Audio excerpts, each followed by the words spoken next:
இந்த சுடியில் நீ ரொம்ப அழகாக இருக்குன்னு சொல்கிறாருங்க. ஏன்னு கேளுங்க. ஏன்னா இந்த சுடி அவர் செலக்ட் பண்ணது. எப்பவுமே அவர் செலக்ட் பண்ணுற ட்ரெஸ் மட்டும் நல்லா இருக்குன்னு தான் சொல்லுவார். இன்றைக்கி நம்ம குட்டி பொக்குக்கு ஃபஸ்ட்டு பர்த்டேங்க. இதில் ஹைலைட்டாக என்னென்னா வந்தவங்களுக்கு காளான் பிரியாணி செய்கிறதுல நானும் ஒரு மாஸ்டர். நாமளே செஞ்சதால் அதை எப்போ வேணால் சாப்பிட்டுக்கலாம். அதுக்கு முன்னாடி என் தம்பியோட குலதெய்வ கோயில் ஃபங்க்ஷன் சாப்பிட வாங்கக்கான்னு ஃபோன் பண்ணி கூப்பிட்டுருந்தாங்க.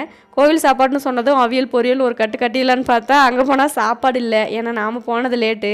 இருந்த சாப்பாட்டில் ஆள் கொஞ்சம் சாப்பிட்டோம்.